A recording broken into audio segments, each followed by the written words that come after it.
बिस्मिल्लाहिर्रहमानिर्रहीम। Welcome guys to my channel UK explore with वकार।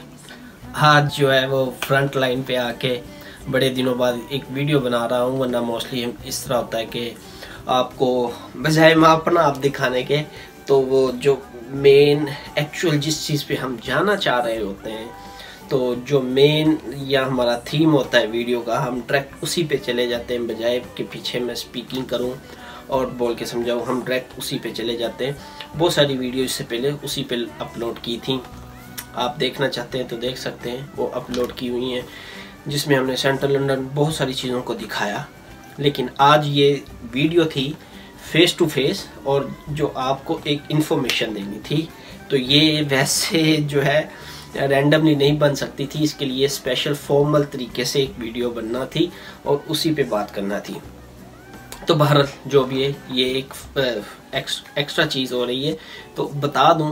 तो आज हम आपके साथ बात करने वाले हैं कि आपने SIA बैच, जो सिक्योरिटी का बैच है, जो स्टूडेंट यहाँ पे सिक्योरिटी का काम करेंगे, आके सिक्योरिटी में अप्लाई करेंगे, सिक्योरिटी की जॉब करना चाहते हैं, तो उस पे आपने सिक्योरिटी बैच कैसे अप्लाई करना है।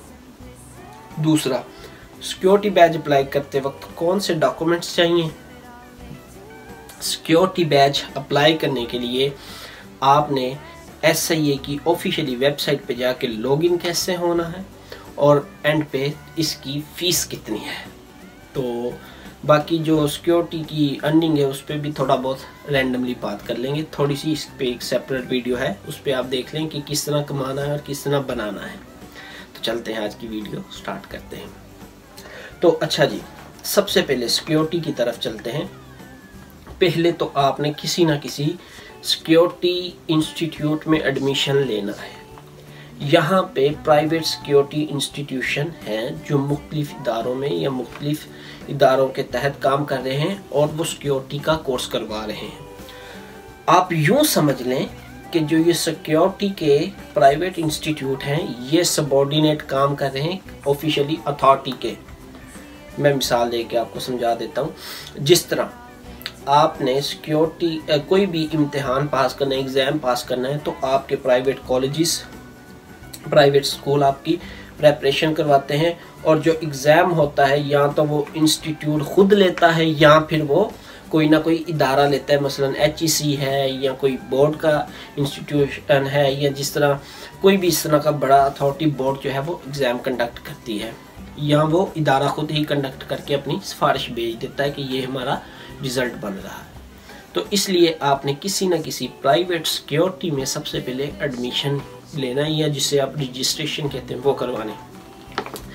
इसका सिक्योरिटी का कोर्स ड्यूरेशन है 6 डे, तो वो 6 डे में करवाते हैं। इसकी फ़ीस जो है वो मुख्तलिफ होती है, 350 पाउंड, 300 पाउंड, 400 पाउंड, इवन के 450 पाउंड भी फीस होती है।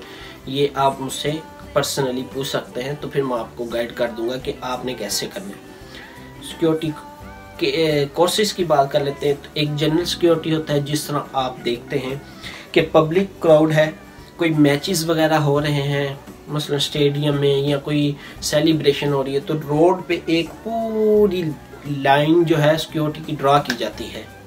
सिक्योरिटी के जो ऑफिसर्स होते हैं वो वक्फे पे 10 मीटर 20 मीटर के फासले पे खड़े किए जाते हैं।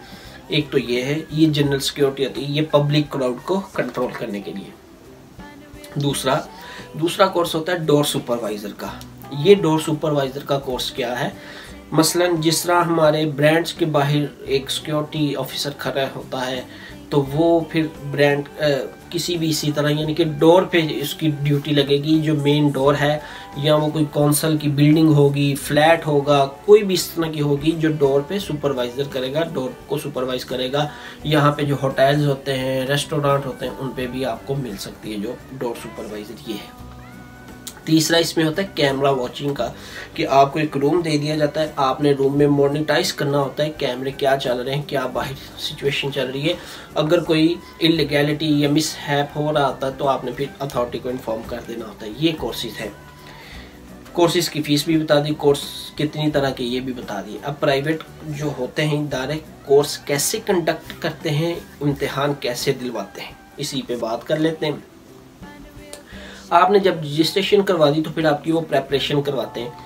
इसमें ये होता है कुछ थ्योरेटिकल आपको समझाते हैं, फिर कुछ स्लाइड्स पे समझाते हैं और कुछ फिर प्रैक्टिकल करवाते हैं। स्पेशली जो डोर सुपरवाइज़र का कोर्स करते हैं उनको हर तरह की प्रैक्टिकली चीज़ें बताते हैं। मसलन अगर फर्स्ट एड आपने देनी है तो कैसे देनी है, अगर कोई बंदे की बोन फ्रैक्चर होगी है मीनवाइल के टांग की या बाजू की, तो आपने उससे कैसे सपोर्ट दे के, अगर वो सीढ़ियों से है तो कैसे नीचे लेके आना है, अगर कोई बंदा ब्लीडिंग हो रही है तो ब्लीडिंग कैसे कंट्रोल करनी है, अगर किसी को ब्रीथ नहीं आ रही, सांस नहीं आ रहा, तो वो सांस कैसे आपने उसे क्या कहते हैं उसकी रनिंग चलानी है, उसे सांस कैसे देना है। तो ये सारी छोटी छोटी होती हैं फर्स्ट एड की, ये सारी फिर आपको प्रैक्टिकल थ्योरेटिकल दोनों चीज़ें समझाते हैं। उसके बाद फिर अब आपका एग्ज़ाम होता है। एग्ज़ाम दो तरह का ही यहाँ पे होता है। जो आपने थ्योरी पढ़ी होती है उसके MCQs आते हैं 4 तरह का, 4 टाइप्स का MCQs होता है, तो यानी कि 4 पेपर्स आते हैं। तो एग्ज़ाम में आपने 4 पेपर जो है वो फिल अप करने होते हैं, वो MCQs ही होते हैं। 60, 70, 40 इस तरह करके MCQs होते हैं। ये आपका थ्योरेटिकल हो गया। इसी तरह फिर प्रैक्टिकल होता है। प्रैक्टिकली क्या होता है, प्रैक्टिकली फिर वो आपको जो मैंने बताया कि बोन फ्रैक्चर है, किसी को रेस्पिरेशन यानी सांस का मसला है, उसे स्टिमुलेट कैसे करना है, उसके अलावा फिर इस तरह की जो छोटी छोटी फर्स्ट एड की चीज़ें हैं वो। इसके अलावा सबसे इम्पोर्टेंट जो एमरजेंसी कंडीशन में किसी कोई यहाँ पे अटैक कर देता है, कोई यहाँ पे हमलावर होता है, कोई आपको अंडर क्या थ्रेट करता है, तो उसको आपने कैसे टैकल करना है, कैसे डील करना है, तो ये सारी चीज़ें वो आपको सिखाते हैं। इसी पे फिर छोटे छोटे प्रैक्टिकल करवाते हैं, तो उसी पे वीडियो बनाते हैं। तो यहाँ पे सिक्योरिटी इदारा किसी एक अच्छे ऑफिसर जो गवर्नमेंट का इदारे का होता है उसके साथ कनेक्ट होते हैं, आपको वही फिर एग्ज़ाम कंडक्ट करते हैं, फिर वो अपनी सिफारिशात भेज देते हैं कि ये हमारे हिसाब से इसकी असेसमेंट है, तो हमारे हिसाब से ये पास है या फेल है, तो फिर वो इदारे को भेजते हैं। इदारे आ गया से आपको 15 दिन के अंदर अंदर यानी 2 वीक्स to 3 वीक्स के अंदर अंदर आपको आपका रिज़ल्ट दे देते हैं। अब आपका रिज़ल्ट भी आ गया, आपने कैसे एग्ज़ाम देना वो भी बता दिया, सारी चीज़ें, रिज़ल्ट आ गया। अब आपने SIA का रिज़ल्ट आया है, आपने उसके लिए बैज अप्लाई करना है, यानी कि आपका कार्ड जो आपकी आइडेंटिफिकेशन ID बनाएगा कि ये वाकई ही ये बंदे ने सिक्योरिटी का कोर्स किया हुआ है। कौन सा कोर्स किया है वो फिर आपने जो, अगर आपने जनरल क्राउड का किया है तो जनरल क्राउड आ जाएगा, अगर आपने क्या कहते हैं डोर सुपरवाइजर का किया वो है तो कैमरा मोनेटाइज का किया तो वो आ जाएगा। वो आप पे बैज अप्लाई करना है। बैज अब कैसे अप्लाई करना है उस पे बात कर लेते हैं, ये सबसे इम्पोर्टेंट है। जब आपका रिजल्ट आ जाएगा तो आपका जो सिक्योरिटी इंस्टीट्यूशन होगा वो आपको इन्फॉर्म कर देगा कि गाइस आपका रिजल्ट जो है वो एक्सपोज कर दिया गया है, डिक्लेयर कर दिया गया है, आप अपना चेक कर लें। तो आप सब पास हैं या पास है, जो भी आपका स्टेटस होगा, तो आप क्या करेंगे, गूगल पे जाएंगे, गूगल पे जाके लिखेंगे log in to SIA security badge या लॉग इन SIA। तो SIA पे जाएंगे, आप अपनी ईमेल डालेंगे, ईमेल के बाद आप अपना पासवर्ड डालेंगे, आपका लॉगिन हो जाएगा, यानी कि आपका एक अकाउंट बन जाएगा। सिंपल सी बात, जिस तरह हम फेसबुक पे, इंस्टाग्राम पे या किसी भी चीज़ पे अपना अकाउंट क्रिएट करते हैं तो आपका अकाउंट क्रिएट हो जाएगा। फिर आपने वहाँ पे जाके अपनी माई एप्लीकेशन पे चले जाना है। माई एप्लीकेशन पे जाके वहाँ पे फिर वो सारी चीज़ें आपसे डिटेल में पूछेगा, आपका NI number, national insurance number, आपका first name, second name, date of birth, आपका BRP कार्ड का जो नंबर होता है वो पूछेगा। फिर आपके पास और भी जो डिटेल होगी, फिर आपके ये चीज़ें पूछने के बाद फिर आपकी माई एप्लीकेशन अगले स्टेप पे आ जाएगी। उसमें आपने अपनी मेंटल हेल्थ, फिजिकली हेल्थ, आपकी आइज़, ईयर, ये वो, इंसैनिटी, आपकी मेंटल एबिलिटी क्या है, ये 8-10 पोर्शन का जो है एक पोर्शन पूरा स्टेप बना होता है, portion wise step to step आपने वो सारा फिलअप कर देना है। अब यहाँ पे एक चीज़ वो डॉक्यूमेंट जो रिक्वायर करेगा, जिस पे हमने बनाया था कि आपने पाकिस्तान या इंडिया से आते हुए ये लाजमी लेकर आना है कि आपने अपना पुलिस क्लियरेंस सर्टिफिकेट, जिसे हम करैक्टर सर्टिफिकेट कहते हैं, जिस पे आप का लिखा हो कि इसका कोई क्रिमिनल रिकॉर्ड नहीं है, तो आपने वो साथ लेके आना है, आपने वो अपलोड कर देना।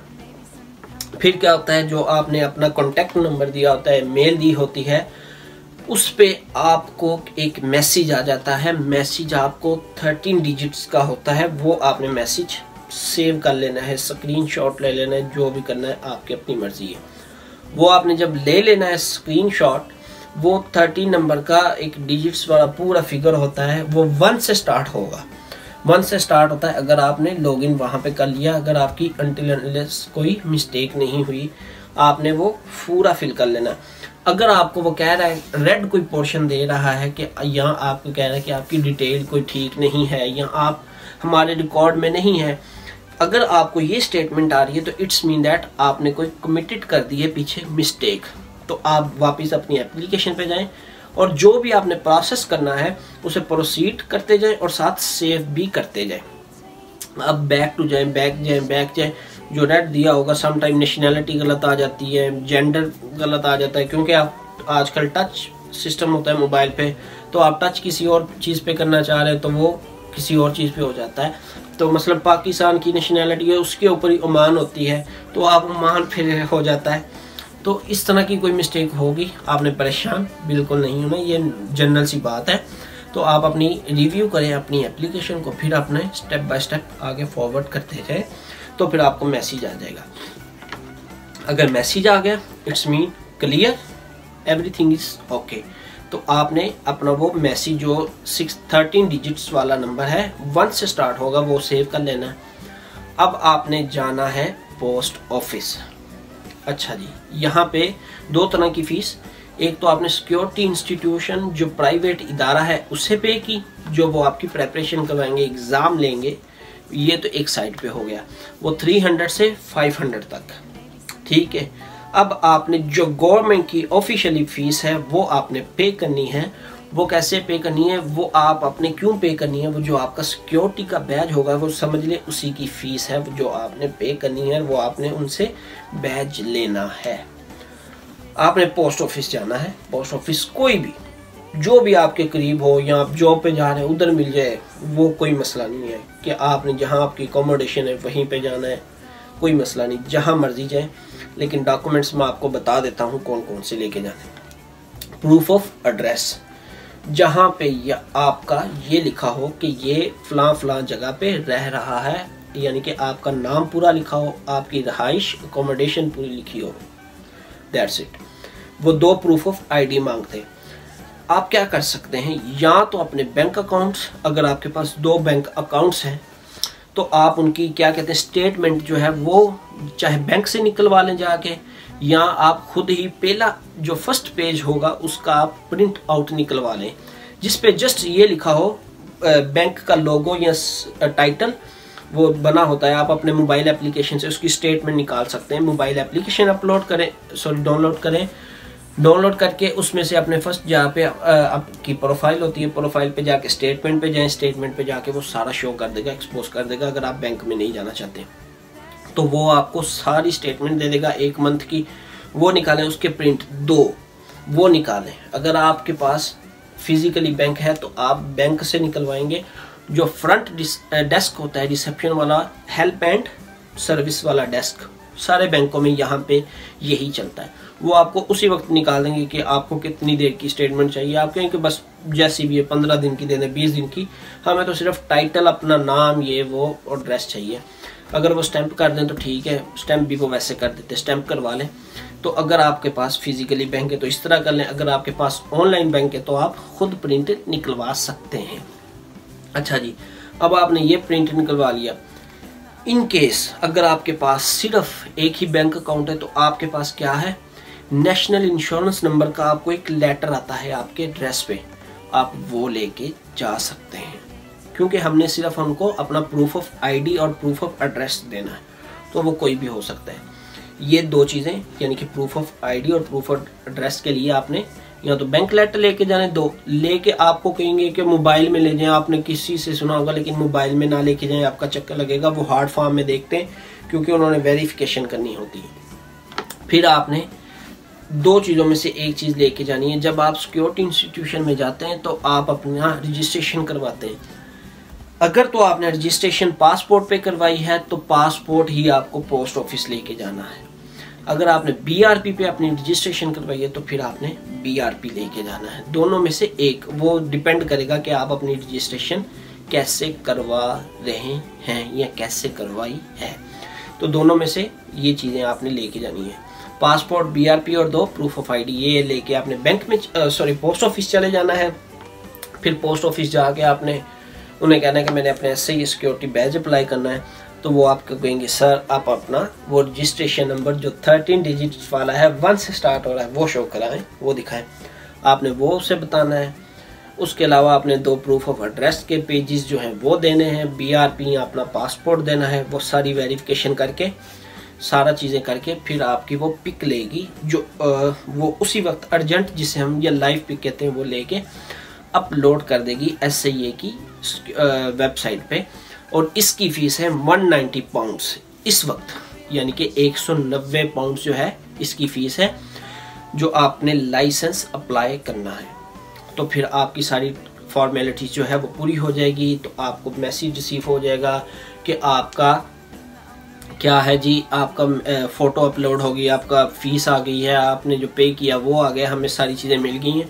तो पोस्ट ऑफिस वाले जो ऑफिसर्स होंगे वो भी आपको बता देते हैं, वैसे मैसेज भी आ जाता है। तो आपको विदिन 3 वीक्स जो है आपके एड्रेस पे, होम एड्रेस पे सिक्योरिटी का बैज आ जाएगा। और एक इसमें और बता देता हूँ, इसकी वैलिडिटी कितनी होती है। वैलिडिटी 3 इयर्स की होती है। आज से जिन्होंने 4-5 साल पहले या 3 साल पहले सिक्योरिटी का कोर्स किया था, पहले फर्स्ट एड का कोर्स नहीं साथ करवाते थे, तो उनके फिर इनवैलिड हो चुके हैं अब तक लाइसेंस, अगर उनकी ड्यूरेशन चल भी रहा है मसलन। तो इसलिए अब क्या कहता है, अब वो फर्स्ट एड वाला और साथ ही सर्टिफिकेट आपको देते हैं। फिर आपका 3 साल के लिए सिक्योरिटी बैज आ जाएगा। जो भी आपने सिक्योरिटी कोर्स किया होता है वो आप उसके लिए फिर जॉब के लिए अहल होते हैं। आपने जॉब कैसे ढूंढनी है, इसका आप कितना कमा सकते हैं, इस पे फिर बाद में बात करेंगे। तो इस वीडियो में हमने आपको बताया सिक्योरिटी का कोर्स कैसे करना है, एग्ज़ाम कैसे देने, एग्ज़ाम कितनी तरह के आते हैं, फिजिकली एग्ज़ाम क्या है, थ्योरेटिकल एग्ज़ाम क्या है, प्राइवेट इंस्टीट्यूट क्या है, गवर्नमेंट जो ऑपरेट कर रहा है वो क्या है। उसके अलावा आपने सिक्योरिटी ऑफिसर बनने के लिए इंस्टीट्यूट को कितना पे करना है, इसका ड्यूरेशन कितना है, आपने पोस्ट ऑफिस जाके कितने पैसे पे करने हैं, कितना कौन कौन से डॉक्यूमेंट्स लेके जाने हैं, और आपका सिक्योरिटी बैच कितने दिनों में आ सकता है। तो ये थी सारी आज की हमारी वीडियो गाइस, जिसके बारे में हमने A to Z security badge, how to apply security badge, तो SIA सिक्योरिटी बैच कैसे अप्लाई करना है, क्या क्राइटेरिया है। तो उम्मीद करता हूँ आपके लिए इन्फॉर्मेटिव होगी, आपको पसंद आई होगी। तो अपना ख्याल रखिएगा गाइस, टेक केयर, अल्लाह हाफिज़।